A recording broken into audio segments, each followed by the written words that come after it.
What's going on, guys? Midwest Tokusatsu here with your weekly Toku news. Now, this week, there's not much in the way of Rider or Sentai. We have a little bit of Power Rangers and Ultraman, which is... Power Rangers is going to take up a bulk of this video just because of just how important... Well, I wouldn't call it news, but just how important the rumors are that we got this week. And let me clear up a couple of things. So, before I kind of go in depth with this, I want to get out the way that this source is from the Illuminati, and while the credibility has caused a bit of controversy, especially this week, you have to remember, they have reported on things that have come to be true in the past, like with Beast Morphers, with Dr. K and Colonel Truman coming back, for those of you that have seen the international spoilers. And also, they predicted that U-Soldier would be the next series to be adapted. So, in some cases, these guys have proved themselves to be credible to a certain extent. So, we can't exactly call them off here. So, on their website, and this is from theilluminati.com, this is by Bryce West. And this article is titled, Hasbro to End Partnership with Toei, What This Means for Power Rangers on TV, exclusive. Okay, so I'm going to read a little bit of this and then give my thoughts on what's going on here. So it starts off saying, the Illuminati has recently got word that Hasbro will reportedly not be continuing their partnership with Toei, including the use of footage from Super Sentai for the Power Rangers television series. This means that, according to our sources, Super Sentai will no longer be a factor in production for Power Rangers. Our sources are also telling us that this could mean 2021's Power Rangers Dino Fury will be the last season of the long-running franchise, after their contract with Nickelodeon expires, which I hope it does. No shade. It's also important to note that production for the Power Rangers franchise has moved from the Allspark to another Hasbro subsidiary. Sorry, I said the Allspark. I'm still thinking Transformers. Okay, so their subsidiary E1. The transition can mean multiple things for Power Rangers. E1 is most known for the popular children's animated series Peppa Pig. I think they could have picked a better reference than that, but okay. So it's possible that an animated adaptation could be in the works. That was not explicitly confirmed by our sources. However, where does Hasbro go from here? There are plenty of places Hasbro can go after this. Some of these things are going to be personal speculation, while others we know Hasbro will have a focus on going forward.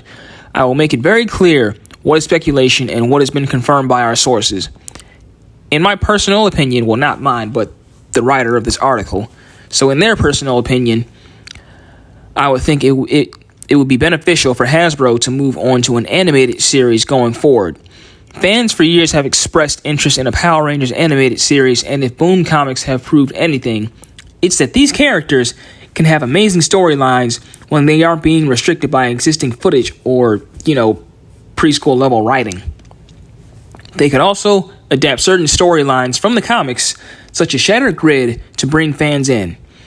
It is also possible, not confirmed, that Hasbro could put a heavier focus on the Boom comics once Power Rangers Dino Fury has concluded. However, similarly to the Nickelodeon deal, the Power Rangers deal at Boom Studios will also be running out in 2021. So it's possible that Hasbro could choose not to continue the deal.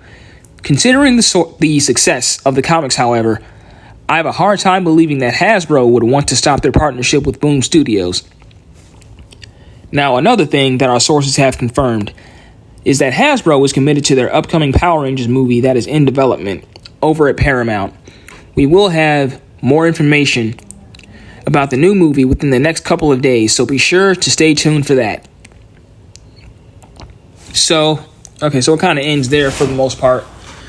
So, I've had some time to collect my thoughts on this, and once again, disclaimer, before I go in depth, nothing here, I'm not saying anything here is confirmed, solid fact, but I think that something like this is at least worth the discourse, because, this is important. So, I don't know, I've had mixed thoughts about this, because when you think about it, Power Rangers without Sentai has never been done before, at least as far as a show. I mean, the movies, that's a different story, because that wouldn't really, that kind of thing wouldn't really work on the big screen. But as for the show, it's hard to imagine it without, without seeing aesthetics and mech designs that we've already seen the year prior, or in this case now, years prior, with having seen the Sentai first. And in a lot of ways, I mean, Super Sentai is what makes Power Rangers what it is. And then just to see them break away from Toei like this, it leads me to wonder, well, what are their plans going forward? I mean, are they going to make their own original live-action series, or are they just going to go completely animated? Now, if they do go live-action, that's just going to open up a whole other can of worms, comparing, their own original designs to whatever Sentai series is running that year. And in the long run, I think it's going to cause brand confusion between the two, for outsiders who might not know what's Power Rangers and then what's Sentai. So I don't know. I might be for that option if they put the money into it and the right amount of effort. But it just kind of worries me to see how the public is going to react to it. Now, on the other hand, if they go animated, that just might allow them the creative freedom that they need to do whatever they want. And for a lot of us, I know that them adapting the Boom Studios comics would make the most sense, because a lot of us have been asking for adaptations of things like Shattered Grid or Necessary Evil, not so much for Beyond the Grid, obviously, but if they go animated, it would just make the most sense to adapt the Boom comics. And if not, whatever they do, I hope it's not MMPR pandering in the long run. Because going animated would allow them more freedom with the suit and Zord designs. They wouldn't be restricted by Sentai footage, or even if they made their own original live-action show, this would allow them to create things like the suit designs and the Zords a lot easier, as opposed to, making the props on set themselves and worrying about suit actors. They could just design all that then and there and be done, basically. I mean, if they do go that route, you gotta remember, these are the same people behind Transformers, so I think it'd be in good hands. So we're gonna move on from there before this segment gets too long, and we're gonna move on to some toy news with the Lightning Collection releases that were announced for this week. And starting off, we have the Lightning Collection SPD Omega Ranger and Uniforce Cycle Vehicle 6-inch collectible figure toy, Amazon exclusive. So as we've known about this for a while, because months ago someone had leaked a listing for what we could speculate was the Omega Ranger and his Uniforce Cycle, and we have confirmation to that as of this week. And all the images are listed here on the page. First one is him on his bike itself with the lightning effects piece coming out of his hand, and it kind of looks like the same ones that came with the Cycle Rangers. And right below it is a picture of the box art, and it looks a bit different from the ones that we usually get, because instead of the plain white background on the box itself, it's done up in the Omega Ranger's colors of blue and gold. Although the Omega Ranger, he has some white on him as well, but that's nowhere to be seen on the box besides him. Then more pictures, more poses on his bike. And then there's 3 where he's on a backdrop and a couple of more poses. So yeah, SPD is one of the teams that I told myself that I would absolutely have to complete when it came to the Lightning Collection. And this is no exception here, because he's one of them. Now, as for the price, it's $30, so that's considering the figure itself and something that's not quite a figure, but it's still an extra prop, which is his bike, of course. So I think that's a pretty fair price for what you're getting here, because this easily could have been $40, considering that you're just getting one figure out of this thing. So link will be in the description down below for that. We are going to move on to our next item, which is the Power Rangers Lightning Collection Mighty Morphin Red Ranger helmet. So this is their next helmet release after their White Ranger from last year. And I know that they're kind of redoing things here, because we know Bandai had their legacy helmet, But I think I'm okay with this one because the Legacy helmet, I have mine, and it's really big on me. And especially for cosplay, like, it just doesn't look quite right on someone that might be, a bit smaller. Like, the thing just looks like a freaking bobblehead on me, to be honest. So if this one is anything like the White Ranger helmet, like, like a more in-scale size, better paint job, then I think I'll definitely pick this one up and possibly be selling the Legacy helmet. Don't tell him I said that, though. But it is up for pre-order on Hasbro Pulse for $79.99. That's the same price as the White Ranger helmet, as we kind of expected. So, link will also be in the description for that as well. Alright, so last part of the Power Rangers news is going to be for Morphicon 2021, because as we all know, Morphicon for this year had been canceled due to COVID, so it got postponed. So this week we have not really a slate, but just 2 more guest announcements for next year. First up being Katrina Devine, who played Mara in Power Rangers Ninja Storm, and then Cassidy the next year in Dino Thunder. And then after that, we have Campbell Cooley, who played a couple of villains throughout the Neo Saban era, most recently Scrazzo in Beast Morphers. And then even for the Disney era, he played, I think, Alpha 6 in the Once a Ranger crossover. So yeah, look out for those 2. Morphicon next year will be on June 18th through the 20th. I hope to be there as well. So now we're going to skip straight ahead into Ultraman news, and we're going to talk about the partnership recently announced from Mill Creek and Shout Factory on the streaming rights for Ultraman. Now this is coming from the Tokusatsu network, and the article is by George Salas, and it is titled Shout Factory acquires streaming rights for Ultraman.